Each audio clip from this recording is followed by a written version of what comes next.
Hi everybody, Pilotscape here. Today I'm in my old trusty Cessna 152 out at my old stomping grounds, Brookhaven, New York, which is Kilo Hotel Whiskey Victor.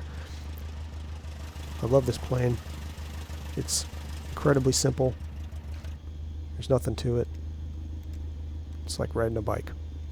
And today I thought I'd talk about precision landings.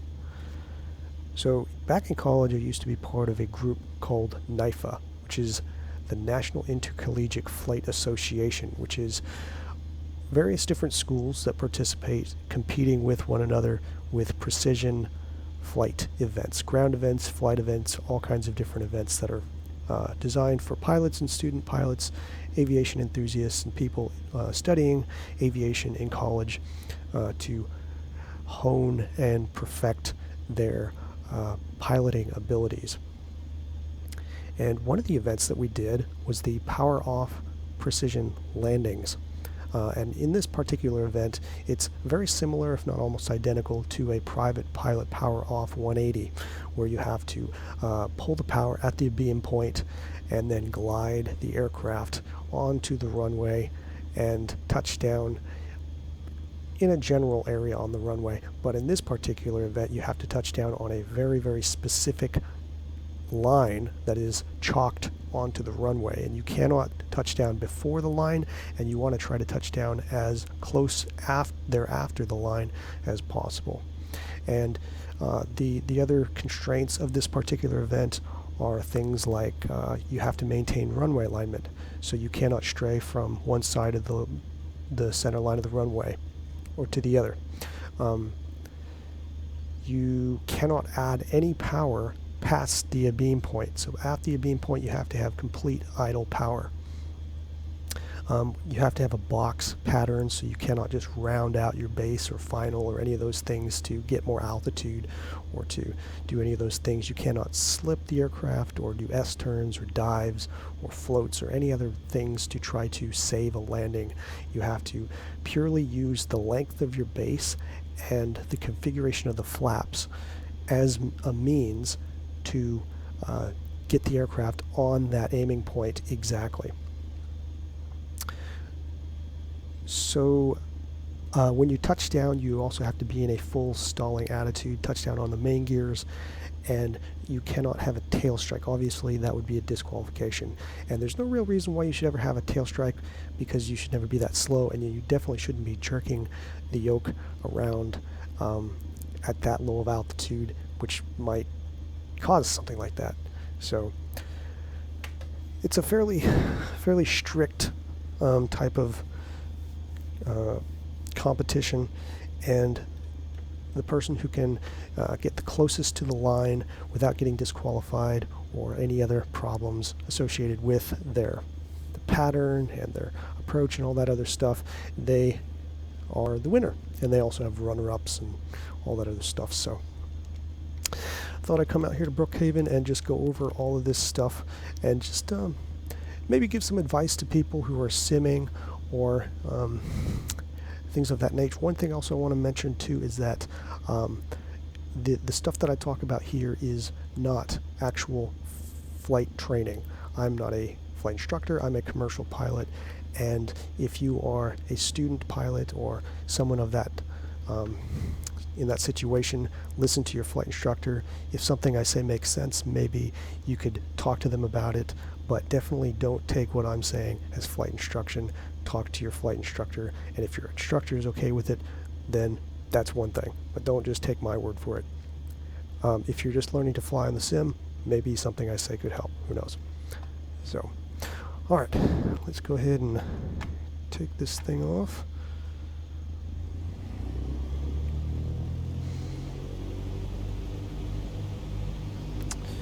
Here at runway 6 in Shirley, New York.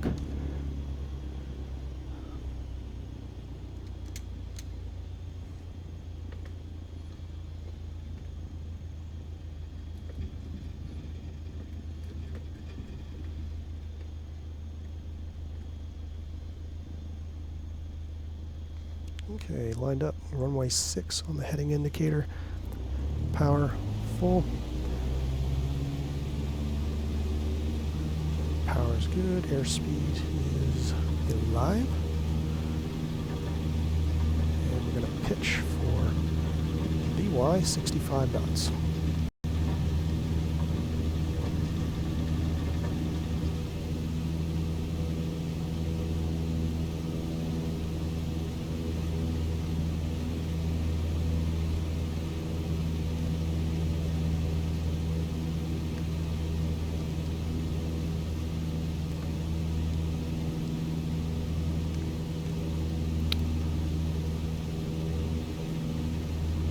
Another thing you got to remember too about this competition is that you have to maintain runway center line on the upwind.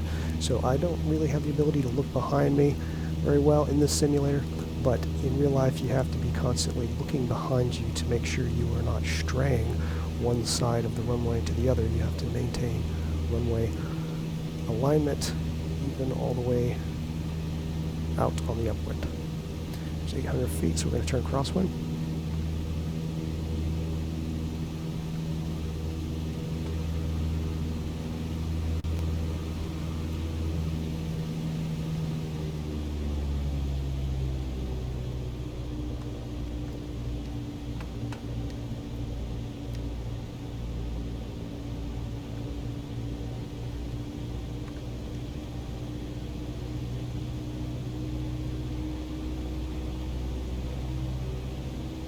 Okay, we should be about 1,100 feet, 2,000 RPM, and heading around 240.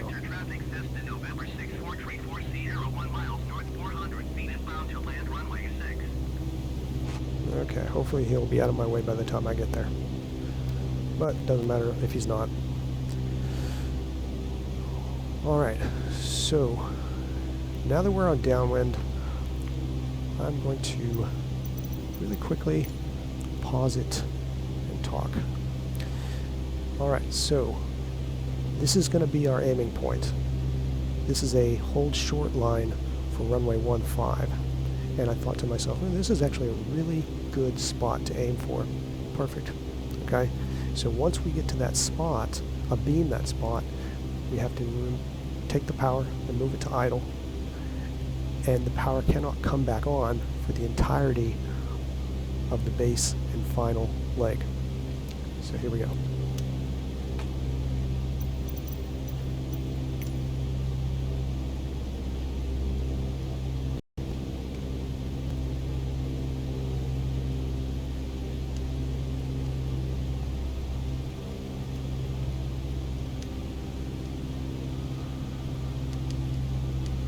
And there we are. And usually as soon as I bring the power to idle, I put 10 degrees of flaps in, and then I keep the nose up until I get to about 65, and then once the nose starts coming down, I just let it go down and start turning base. Kilo Hotel Whiskey Victor, traffic Cessna November 5214, 1 miles northeast, 500 feet inbound to land, runway 6. Alright, well, that's just automated traffic, so we are just going to just give that guy a big old ignore. Alright, where are we at? We're really high on final, so I am going to give it full flaps right now.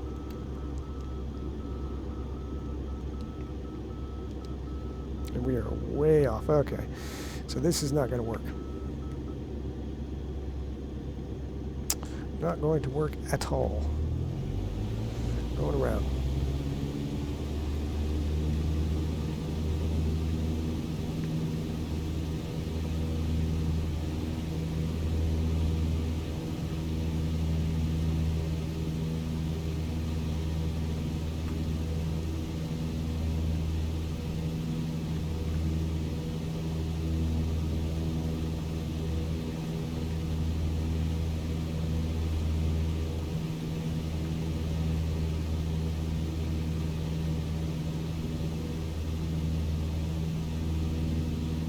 Alright, 800 feet, turning crosswind.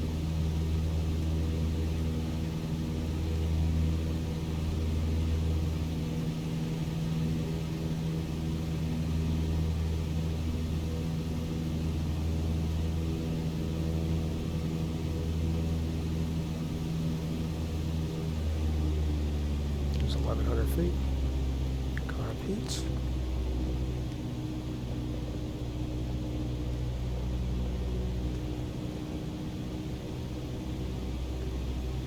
Heading 240. Okay. And we're coming up on the beam point. So this one, I think I'm going to just go a little bit further out. Winds change all the time, and if your headwind reduces on final, you may find yourself too close to the runway.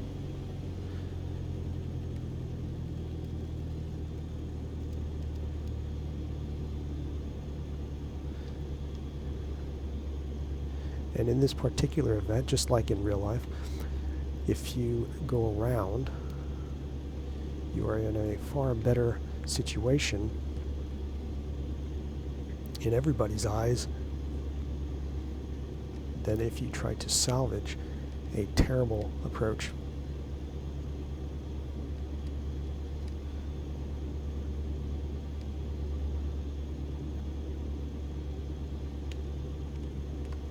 Okay, rolling out on base, and it looks like we are good to turn final.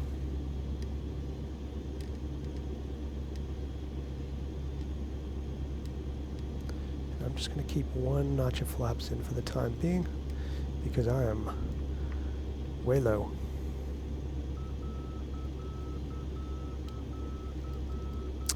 And with one notch of flaps, I may very well be able to make this. We'll give it a shot. Now, before I land, I'd like to point something out. When you're doing precision landings, you never want to aim for the point that you want to touch down. This is the point that I want to touch down, this line right here. If I aim for this point, I'm going to touch down here. A couple hundred feet at the absolute least beyond it, because once I get here, I'm going to be in the approach configuration. I still need to flare and float to get to the stall configuration to touch down on the main gears. So, to remedy this, you don't aim for your touchdown point. You aim a couple hundred feet in front of it. And that way, if you touch down, or if you were to go straight in right here, you're going to float, and you're going to have some excess energy and touch down right where you're aiming for it. Okay. It looks like we got another computer aircraft landing directly below us. Well, let's go see if we can salvage this. All right, give me full flaps right now. Full flaps. And here we go, baby. Hold it off, hold it off. Oof, almost. Close enough. Close enough. Now, in reality, you don't want to touch down in front of the line, but you get better. Commercial standards, I think, are 100 feet. So commercial check ride requires that you land 100 feet, within 100 feet past your aiming point. So if you can do that, then you'll pass a commercial check ride. All right, so there you have it. Precision, non-power approaches, power-off approaches. See ya.